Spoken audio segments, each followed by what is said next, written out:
Ntawumvayino Marie Jose ni umukecuru w'imyaka 53 utuye mu mudugudu wa Gatebe ya mbere mu kagari ka Muhira murenge wa Rugerero w'akarere ka Rubavu.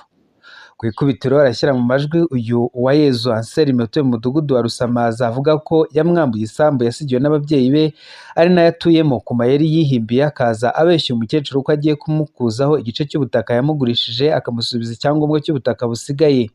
Ariko nyuma aza gutungurwa nuko yasanze uyu Anselme isambu yose irimo n'inzu yarayandikishije ku mugore we witwa Uwineza Marie Chantal.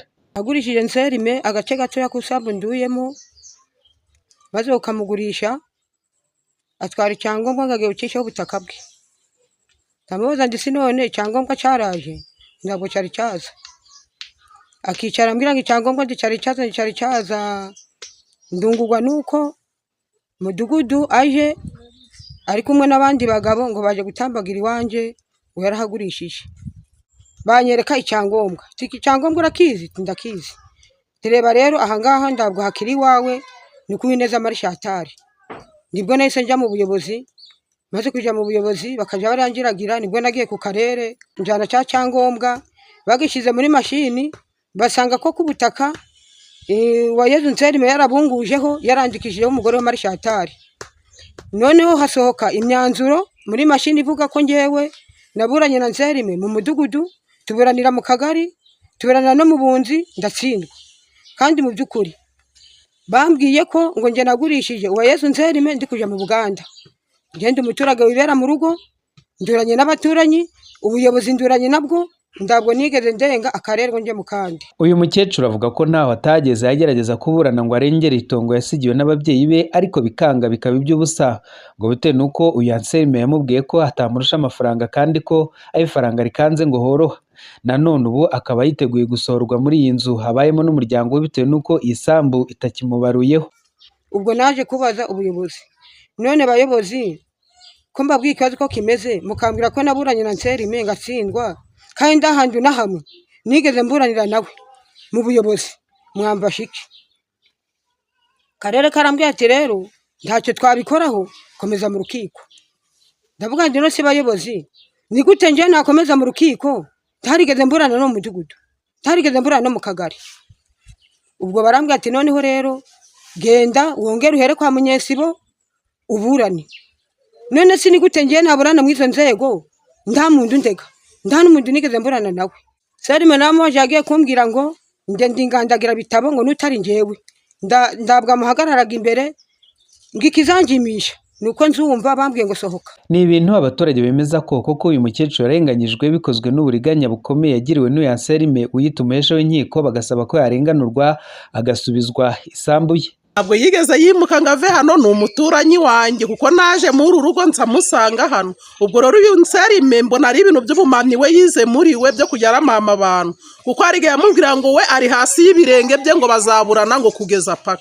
Niba ari uko ari umuyobozi rero ntabwo mbiza ko ntabwo kugurisha umuntu akantu gato bivuga ngo hose ngo agenda ajyane kandi atarigeze umugurisha. Kuvuga ngo uyu mukecuru ararengana? Ararengana cyane rwose, ubwo abuyobozi bwamurenganura. Icyo ushingira uvuga ko arengana? Icyo nshingira mvuga ko arengana ni uko igurisha rye ngewe ndarizi neza, aho yagurishije ngo umuturanyi ngewe narahabonye, ako ntabwo yigeze amugurisha aha hose ngo agenda amugurisha. Kugereka no kumubeshera ngo yarimutse ngo umuturanyi, ntabwo yigeze yimuka. Ndiyanarwaye yenda nkagenda amare n'ahantu n'ukwezi utone ko yigeze agira ute agenda ava hano.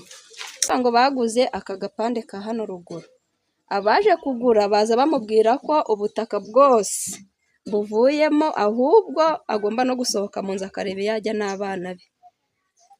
Barangije nambwira nti none se mukecuru ko bimeze gutya?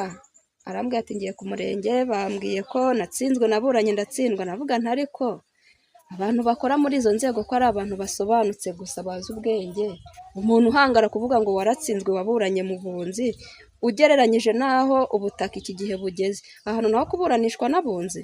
Uyu mukecuru twebwe icyo twamusabira ni ukurenganurwa no kumukuriraho uko gusiragira kwa buri munsi. Aba hano n'utwana wenyine, ayo matika akoresha ajya i Karongi, akoresha ajya ku karere, ava kwa Mutwarasiba akajya ku murenge akajya hehe. Ibyo bintu ni ukumusiragiza pe. Ntabwo yamuhaye hose.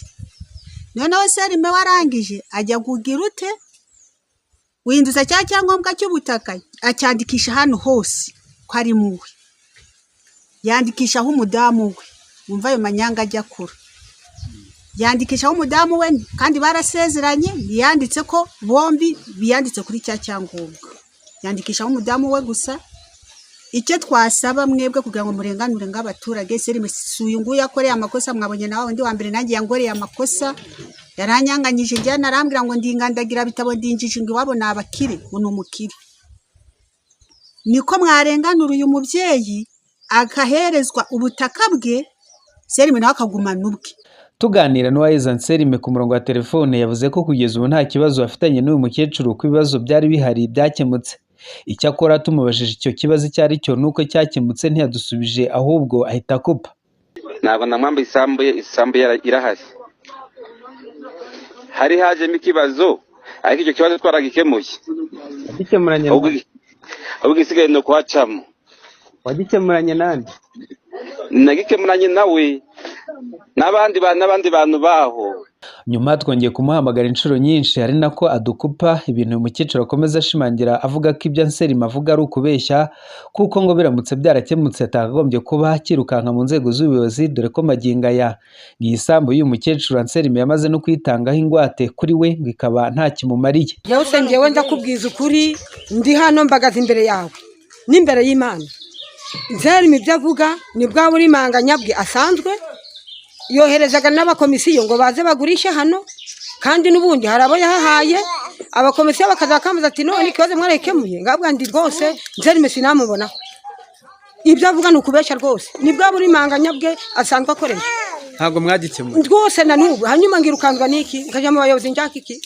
Umunyamabanga nshingwabikorwa w'umurenge wa Rugerero Uwajeneza Jeannette yemeza ko iki kibazo atarakizi, ariko ko haramutse hari umuturage uyu Uwayezu Anselme yaba yaraguje imitungo ye yagana ubuyobozi bukamufasha.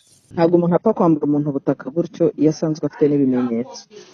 Yazaza tukabireba hanyuma tukamufasha. Ubwo butaka niba ari ubwe koko akabusubizwa, niyo inzego z'ubuyobozi zitagira zasanga wenda bitari mu bubasha bwazo, twamufasha no mu nzego z'ubutabera. Nta muntu upfa kwambura umuntu w'isambu gutyo gusa afite ibimenyetso, ntabwo bishoboka. Ntabwo bishoboka, ntabwo ngiye akingejejeho, ariko akizanye rwose namufasha. Ni ibintu abaturanyi n'uyu Anselme bemeza ko atari ubwa mbere, kuko atari umukecuru gusa yaba ahuguje, dore ko ngo bose bazi ko atunzwe no guhuguza imitungo ya rubanda, azi neza ko badasobanukiwe iby'amategeko bikarangira ayegukanye. Ntabwo ari we wenyine, numva ko hari n'abandi ajya akorera ubwo buri manganya. Umuntu yaba yamugurisha ahantu hatoya akagenda akagira ute hose, akagenda akavuga ko yamugurishije. Yaratujujuje nanjye yaranjujubije. Naburanye nawe mu rukiko rw'ibanze, burana nawe mu rukiko rwisumbuye, muri ADP nibo bambaye umwunganizi. Yaratuzengereje, ubundi ibimbabwira ntabwo ari ngiye yarijije, ngiye nyine yarijije abanyarwanda benshi. Ariko sikazambirije abantu, ni twebwe niwona ufite ikibazo yenyine, kandi abako n'abaturage benshi, ni benshi cyane. Abamwera inzoga, abamwera amapirimusi bakajya kumuregayo, ni benshi cyane. Aha ni nabo bahera basaba ubuyobozi ko bwafasha uyu mukecuru bukamurenganura. Uyu Uwayezu Anselme wigize umuhesha w'inkiko ku gahato kugira ngo abone uko yigwizaho imitungo ya rubanda, nawe agahabwa akato, ndetse akaba yanashyikirizwa ubutabera agasubiza ibyo abandi yanyaze. Akagenda agahimba akakorera ngibi mukecuru ngo nawe bamugurishije, akagenda agatwara isambu y'umuturage yose akayitwara. Rafiki Kabenga ATV i Rubavu.